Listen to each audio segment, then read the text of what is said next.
Hello students, we are continuing with the class power division.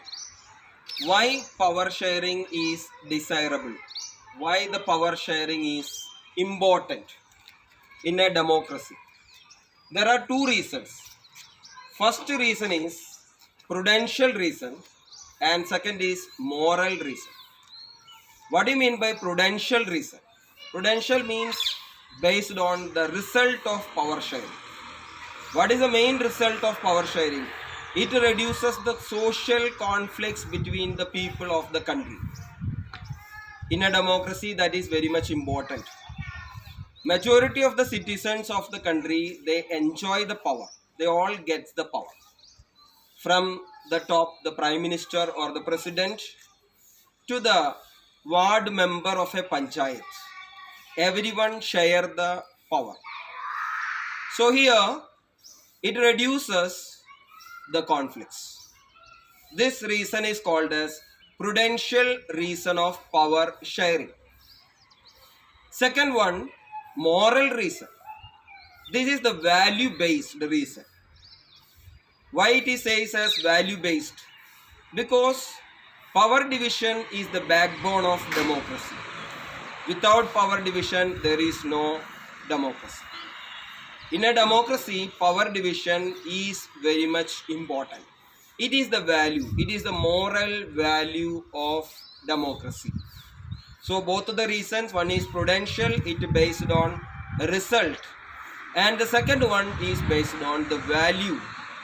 This is the difference between these both reasons. So power sharing is very much important. Next we are going into forms of power sharing. We can see the forms of power sharing in different levels. But before going to that, we should understand from where this power sharing originated. In history's chapter, we studied nationalism in Europe.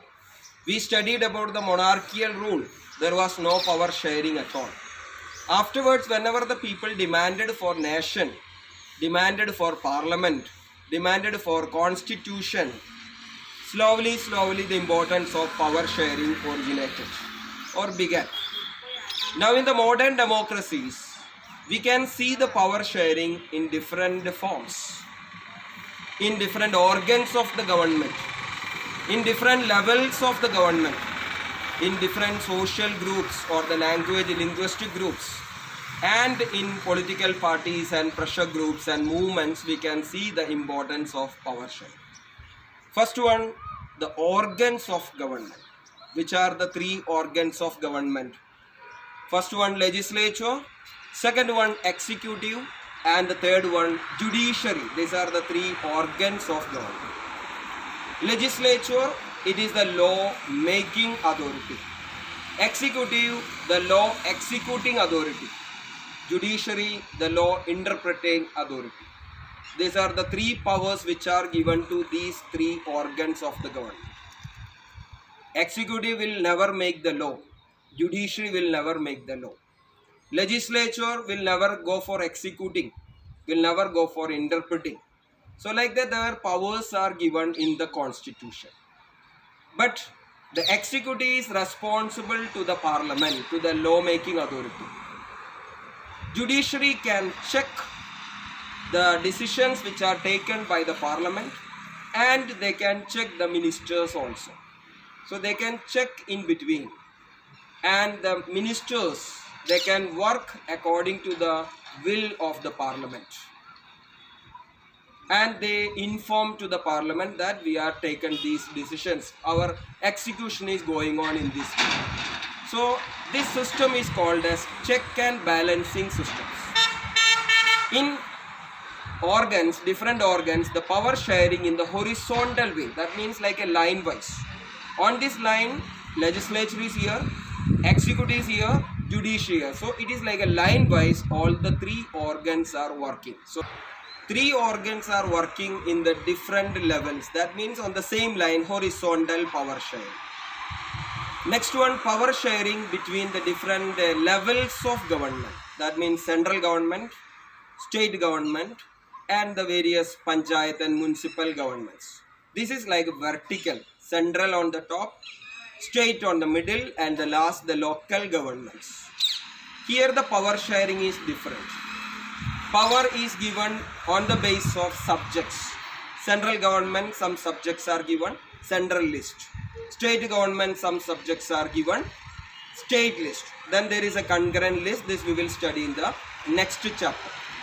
So this type of sharing is called as federal type of government. Federal system of government. In chapter 2 we will study in detail about this. So in the different levels of government also the power is shared between the central, state and the local governments, panchayat governments. Next one, the power is shared between the different social groups, different linguistic groups. Last year we had studied about the reserved constituencies.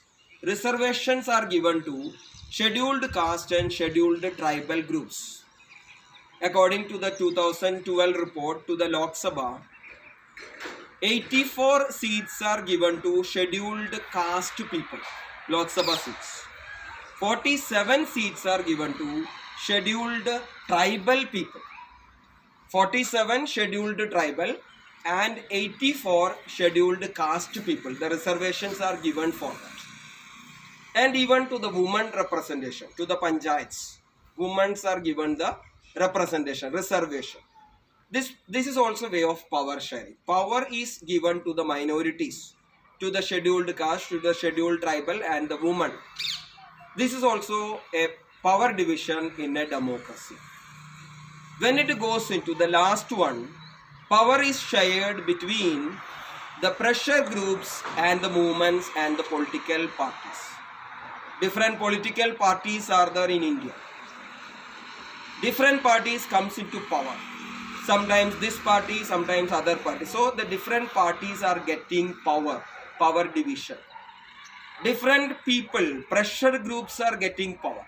Pressure groups means like the traders, trade groups, businessmen, then the farmers groups.